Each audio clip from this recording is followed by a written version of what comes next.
Hello mga ka-Inday! Good morning! So for today's video, sobrang saya nga ni Inday kasi uwi na siya ng probinsya. Magre-ready muna ang Inday nyo. Kukuha muna siya ng mga damit na pang isang taon na sa probinsya. Char. Mahigit isang buwan pa lang dito si Inday sa Manila pero gustong-gusto niya nang umuwi. Huwag ka lang pumunta ng Manila, Inday, kung gusto mo laging nasa probinsya. Sa probinsya ka lang tumira. O, kalma, huwag kang magalit. Kaunting damit nga lang ang dadalhin ni Inday. Para kapag bumalik dito si Inday, hindi niya na kailangan magdala ng damit papunta dito. Kasi may balak pa talagang bumalik si Inday ng Maynila. Syempre hindi lang si Inday ang magre-ready ng damit. Kailangan din niya magayak ng damit ng apam niya. Syempre hindi lang si Inday ang uwi ng probinsya. Pati ang apam ni Inday sasama din pa uwi ng probinsya. Syempre kailangan muna ni Inday tupiin ang mga damit bago niya ilagay sa maleta. Hindi naman pwedeng ilagay ni Inday ang mga damit sa maleta hanggat hindi natutupi. Nagtatanong nga yung mga kapatid ni Inday kung tuloy nga uwi ng probinsya si Inday. Sinabi nga ni Inday sa mga kapatid niya hindi siya matutuloy umuwi. Gino-joke nga ni Inday yung mga kapatid niya na hindi siya matutuloy umuwi pero matutuloy siyang umuwi sa probinsya ngayon. Alas 2 na nga ng hapon, nagmamadali na si Inday maggayak ng damit. Mga alas 2 nga ng hapon ang biyahe nila Inday. Habang nagtutupi si Inday ng mga damit, biglang umulan niya na malakas dito sa Maynila. Ayaw pa siguro kami pa uwi ng probinsya. Nailagay ko na nga yung mga damit sa maleta at hindi rin nagkasya. Dito nga nilagay ni Inday yung mga ibang damit kasi nga hindi nagkasya sa maleta. Magbabaon na si Inday ng pagkain kasi takot nga siyang magutuman. Eto nga, nagluto nga si Inday ng pritong isda na tilapia. Syempre, kailangan din niya ng kanin magdala. Hindi naman pwedeng papakin ni Inday yung ulam. Kailangan taga niya may kanin. Oh, kalma lang. Sinadya talaga ni Inday magbaon ng mga pagkain kasi nga ang mamahal ng pagkain sa restaurant. Hindi pa nga afford ni Inday kumain sa mamahaling restaurant. Syempre, magdadala din si Inday ng pinggan at kutsara. Syempre, kailangan hindi makalimutan ang tubig. At eto na nga, nakabihis na nga ang Inday nyo. Hindi na nga naligo si Inday kasi nga naligo na siya kayo ng umaga. Mamamaalam mo ng Inday nyo sa bahay na to. Paalam mo na sandali.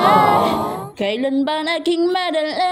Nandito na nga kami sa biyahe pero ayaw pa rin tumilan ng ulan. Tuloy pa rin ang biyahe namin kahit umuulan. Alas 7 na nga ng gabi, nandito na kami sa province of Quezon. O, alam nyo na kung saan yung probinsya ni Inday. Mas malapit nga ang probinsya ni Inday kaysa sa probinsya ng apam niya. Sa Sorsogon kasi ang probinsya ng apam ni Inday. O, diba, napakalayo. Dito ka lang sa probinsya ni Inday, mas malapit. 6 or 7 hours lang ang biyahe ni Inday papuntang probinsya nila. L-train sasakyan niya ang ginamit nila Inday pa uwi ng probinsya. Nakakatuwa lang kasi meron na kami sariling sasakyan. Maganda kasi kapag may sarili ka sasakyan, pwede ka magbiyahe anytime, mag-travel, kahit saan. Matagal na namin pangarap magkaroon ng sariling sasakyan, kaya ito, binigay ni Lord. Thank you, Lord, sa mga blessing na binigay niyo sa amin. Ang next goal namin, magkaroon kami ng sariling bahay. Hanggang ngayon kasi nangungupahan pa rin kami sa Maynila. Mas maganda pa rin talaga kapag meron kang sariling bahay. Pero meron talaga mga taong pinipilit kang ibaba kapag nakakaangat ka sa buhay. Tulad nito, bumili kami ng sasakyan na L3 pero hindi sila makapaniwala kasi nakabili daw kami ng sasakyan. Sasabihin pa nila, magkano lang naman ang sinasahod niyan, ba't sila nakabili ng sasakyan? Isa lang ang sasabihin ni Inday, magsikap lang kayo, mag-ipon kayo ng pera para mabili nyo ang gusto nyo. At sa wakas, nandito na kami sa bahay. Alas 11 na nga ng gabi, nakarating kami dito sa bahay. At pagdating nga namin dito, si Kulot lang yung nagising. Naghahanap nga si Kulot ng pasalubong, sabi ko wala, tissue na lang meron. Si Kulot lang yung nagising, pero yung mga kapatid ko tulog na, pati yung anak ko natulog na rin. Hindi na kami naabutan na dumating, alas 11 na kasi kami nakarating. Alas 10 pa lang daw tulog na yung mga bata, sabi ni Kulot. Syempre, hindi pwedeng wala akong pasalubong at bumili ako ng pasalubong sa Maynila. Ito nga yung mga pasalubong ko, mga prutas. Bumili ako ng 1 kilong grapes. Syempre, hindi lang grapes ang binili ko. Bumili rin ako ng orange, apple, at bumili rin ako ng hopya na iwan niya lang sa sasakyan. Konti nga lang ang binili kong prutas kasi nga ang mamahal na mga prutas ngayon. Kapag malapit na talaga ang bare months, nagmamahal na yung mga bilihin ngayon. Dito ko muna tatapusin ang aking video. See you next vlog. Bye-bye!